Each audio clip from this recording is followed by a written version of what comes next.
everybody, welcome to Cut the Kibble. I'm Paula and this is Miss Bella, my 11-year-old Bichon. And today I'm going to make a turkey recipe. You don't know how crazy she was to get in this. She saw the tripod and she was ready to get in this. She was the basket case. So much so that I forgot to put my apron on, and I seldom cook without an apron. So let's get started here. I'm going to move you so you can see what I'm doing. Let's see. I'm cooking up 2 pounds of turkey. Let's talk about this turkey that I got. Hold on one second. This is what I'm using. It's Plainsville. It's dripping all over the place. But I feel it's the cleanest turkey that you can get on the market. Plainsville Farms. You can Google it and see where you can buy that in the United States. I get it at Costco. Why do I like it the best? 1, it's organic. And 2, it's pretty sure it's grass-fed. Let me see what exactly it is. Organic, never antibiotics.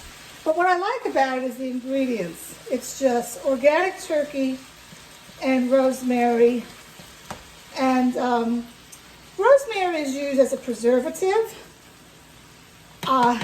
I kind of have a little bit of a problem with that because some dogs can get the itchies from rosemary. So I still really like it because it's organic. And you could figure out trial and error if your dog is going to get the itchies. I don't have a problem with that. I know my dog is allergic to chicken. Okay, so what am I doing now? I'm putting some garlic into this meal. I don't give Bella flea and tick anymore. I should have had her garlic out already. Please forgive me. And so I try to add garlic to all of the recipes. Sometimes I forget. And if I forget, I'll just put 1/4 teaspoon crushed right on top of her food. Garlic is good for dogs. It's very good for dogs in small amounts. If you Google that garlic is bad for dogs, you need to consider your source. If a dog eats a lot of garlic, that's not good. But a little garlic is extremely healthy for the dog. While this is cooking up, I wanted to say, yesterday I was planning on making spaghetti and meatballs for myself, and I laid a package of meat. It was actually Bella's meat, but I don't eat meat that much, on the stove to defrost, and I got so busy all day that when I came back, the meat not only was totally defrosted, but it was warm to the touch. So what would you have done with that meat? Would you have cooked it up for your dog? Well, the answer is no. First of all, if it's warm to the touch, the meat has spoiled. And my rule of thumb is if I can't eat it, my dog cannot eat it. I saw somebody advertise on, I think it was like Facebook, Buy Nothing. I have deer meat in my freezer that has freezer burn. Who wants it for their dogs? Again, if I'm not going to eat it, my dog's not going to eat it. So keep that in mind. So I threw that meat out. And something else, since this is cooking, something else I'm throwing out. It's in my sink right now. Let me show you this. Oh, it's dripping. I'm throwing this out. Since I've been up here at the lake, I'm eating well, eating good food, but eating well meaning I love to eat. I'm going to admit it, I love to eat. But I'm eating good food with good ingredients.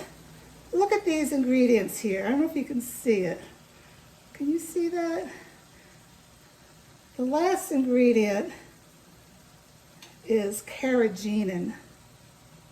That can be a known carcinogenic, so I'm tossing that.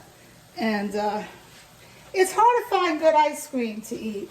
It either has high fructose corn syrup in it, or it has a ton of ingredients, or you can get the ones that has no sugar, but I don't trust all those no sugar sugars. So I'm just not eating ice cream right now and just making cookies for myself.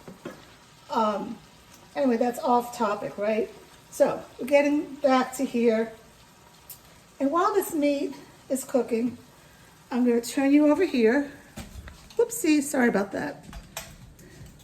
And this is just going to be a drop and cook, because everything is defrosted. In here, I have butternut squash. This is funny. Can you see that? Where am I? It's so teeny tiny. I got frozen butternut squash at Wegmans, but it's so small. These are asparagus that I bought and roasted myself. I have my beef heart that I made into a meatball. You could look on my playlist for a recipe for that. Dogs need 10% beef heart. And then I have beef liver. I also on my playlist have recipes for that. Dogs need 5% liver. I didn't start giving Bella heart until fairly recently because I didn't know about it. You know, we're all living. Oh, what do you smell here, Miss Bella? Can you smell that, what's in there? Oh my goodness, in here, I have mussels. Can you see that? Mussels are very, very good for the dog. I put them in sometime, just a little bit. And let me just go back over here to my turkey for a second. Okay. And also in here, I'm going to put in some broccoli woccoli. I haven't done broccoli in a long time. I don't do it a lot. You know, I know people can get gas from broccoli. She never gets gas. My daughter just got a dog now, and that dog has gas a lot. Maybe it's the food it's eating or whatnot, I don't know. And I have blueberries and I have pinto beans, but I put too many pinto beans in here. I don't want to put that many pinto beans, so I'm going to save this for another day. Pinto beans are a filler, but a good filler. I don't do grains or dairy. I think grains are bad because, especially if you have a senior dog, grains can cause inflammation, which in turn means they can get arthritis. So if you have a senior dog, stay away from grains. I just put in a half a can of sardines. Okay, and I'm actually going to stop this video here because all I'm doing now is, I'll put you over here while I talk some more, is I'm going to puree that in the food processor, and then I'll add the turkey and puree all that, and then we'll be done. Now, why do I use a food processor? I'm trying to get so you can see me and see her. I'm having a hard time with that today. I use a food processor because several reasons. One, she's missing 19 teeth, so I want her to digest her food. Two, she's an older dog, and older dogs lose their enzymes, so it's hard sometimes for them to digest their food. So that's why I puree it, and that's why I give it probiotic. And three, some dogs are really picky what they eat. And if you keep all the vegetables, you know, the broccoli and the spinach and whatnot, sweet potato, separate, if they're a picky dog, they are going to pick and choose. I mean, she licks her bowl clean every time. So this turkey is done. Let me just take it off the heat.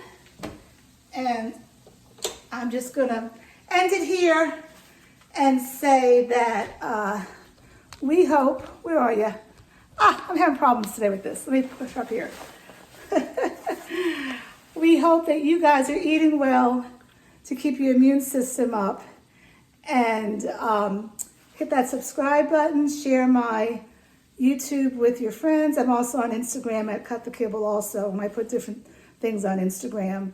So from Miss Bella And Paula, thank you for listening. Stay well.